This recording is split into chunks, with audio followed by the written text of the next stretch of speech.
मायेचे माहेर. माहेर हा सर्व स्त्रियांचा अतिशय जिव्हाळ्याचा आणि आपुलकीचा विषय आहे.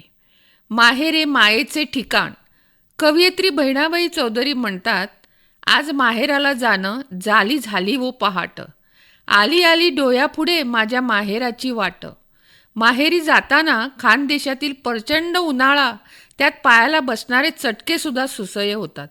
त्या म्हणतात, लागे पायाला चटके रस्ता तापिसनी लाल, माझ्या माहेराची वाट मला वाटे मखमल. माहेरचा रस्ता, माहेरची माणसे, माहेरची हवा सारेच जसे एखाद्या माहेरवाशिणीला प्रिय असतात. माहेरीची वाट जसा झरोका मायेचा. माहेर म्हणजे तिथे फक्त ओढ, निर्व्याज प्रेम, आपुलकी, जिव्हाळा, माया, ममता इथले वर्णनच शब्दांच्या पलीकडले आहे. असे म्हणतात, नदीला माहेर नाही.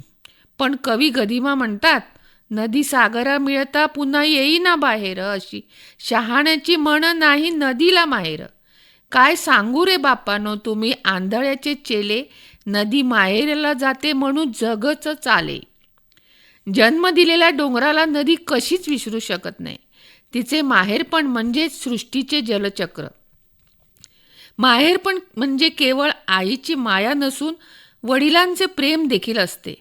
एखाद्या कन्येला जीवनाच्या यशस्वी वाटचालीत वडिलांची कटाक्षाने आठवण येते आणि ती म्हणते, कल्पवृक्ष कन्येसाठी लावूनिया बाबा गेला. पुन्हा मिळवलेले वैभव पाहायला याल का हो बाबा, ही आर्त साद घालते. असे हे आई वडिलांचे प्रेम एखाद्या सासूरवाशिणीला नेहमीच व्याकुळ करते. लग्न म्हणजे केवळ दोन व्यक्तींचे नसून दोन कुटुंब, नातेवाईक ह्यांचे एकत्रीकरण असते. लग्नानंतर वर्षभर मुलगी काही ना काही सणानिमित्त माहेरी येते. आता काळ सुधारलाय. आता मुली स्कूटर किंवा चारचाकी घेऊन स्वतःच येतात. पूर्वी तसे नव्हते.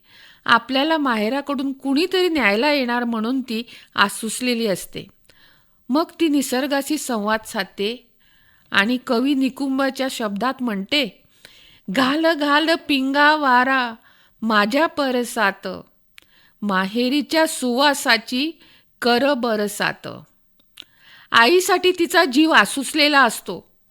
जगदीश खेबुडकरांच्या गीतातून ती म्हणते, ऋणू झुणू जा पाखरा जा रे माहेरा, आली गौराई अंगणी तिचे लिंब लोण करा. हळूहळू ती आपल्या संसारात रमते, पण हृदयातील एक हळवा कोपरा ती माहेरासाठीच राखून ठेवते. प्रसंगी तिचा कधीकधी माहेरी अपमानही होतो, पण देवी पार्वतीप्रमाणे ती मनाची समजूत घालते आणि म्हणते, उमा म्हणे यज्ञी जळाले माहेर. तिच्यासाठी माहेर हे तीर्थस्थानी असते. लहानपणापासून मनावर बिंबवलेले संस्कार, हे माहेर सासरते, हे काशी रामेश्वरते, उजळीते कळस दो घराचे, चंद्रिका पूर्ण चंद्राची, अशा पी सावळारामच्या शब्दांनी ती आपली समजूत घालते. आईच्या मायेची, तिच्या उबदार स्पर्शाशी, तिने केलेल्या खास पदार्थाची तुलना कुठेही होऊ शकत नाही असे तिला वाटते. आईची माया लोण्यामधली साखर, माहेरच्या वाटेवर समाधानी ढेकर. आता स्त्रियांनी सर्व क्षेत्रे पादाक्रांत केली आहेत. दळणवळणाची साधने अद्ययावत झाली आहे. मोबाईल, संगणक साधनामधून माहेर सासर अंतर खूपच कमी झाले आहे. पण माहेरची ओढ काही कमी झाली नाही. जितकी वर्षे आपण माहेरी असतो त्याच्या कितीतरी पटीने सासरी घालवतो, पण माहेरची ओढ म्हातारपणी सुद्धा कमी होत नाही. सासर कितीही तालेवार असले तरी माहेरच्या गोष्टी सांगताना एखाद्या स्त्रीचा चेहरा उजळून जातो. आई वडिलांनंतर माहेर संपते असे म्हणतात, पण काही भाग्यवान स्त्रियांचे माहेर तसेच अबाधित राहते.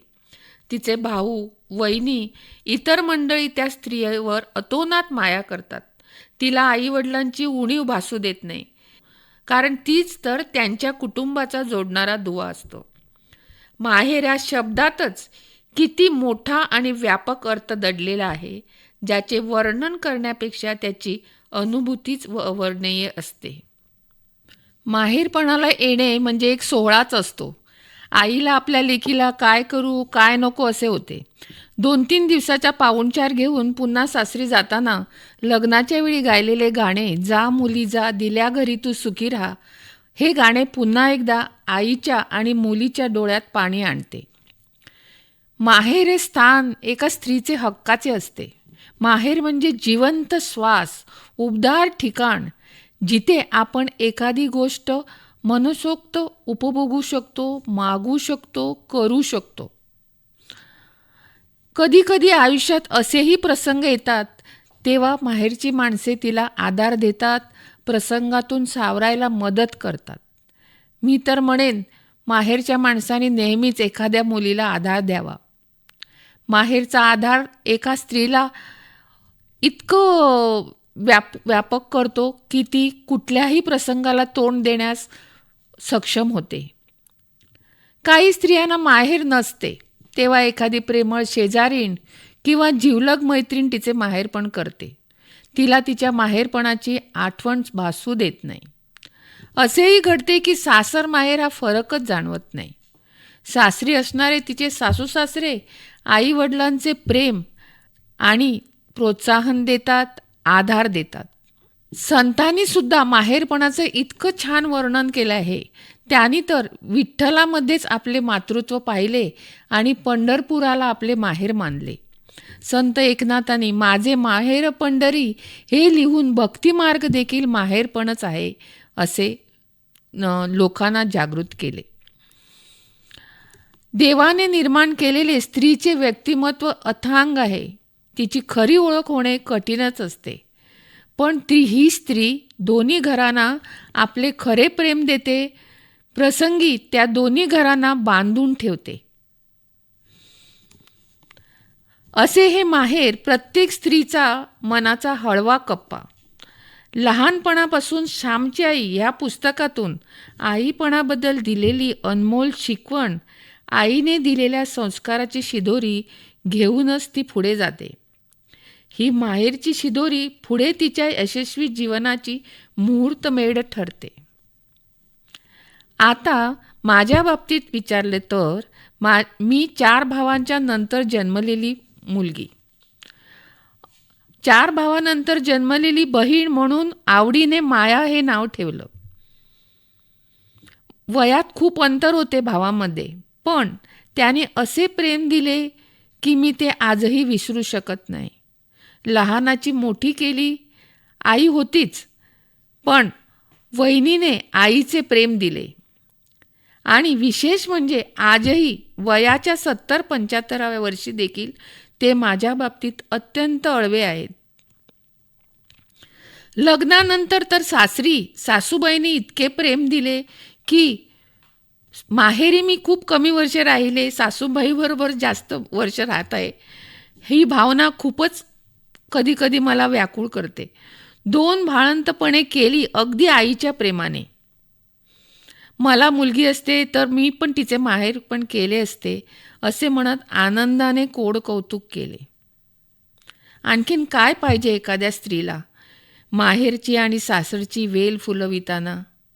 ईश्वराकडे मागते सर्व स्त्रियांना हक्काचे माहेर आणि प्रेमाची शिदोरी लाभो.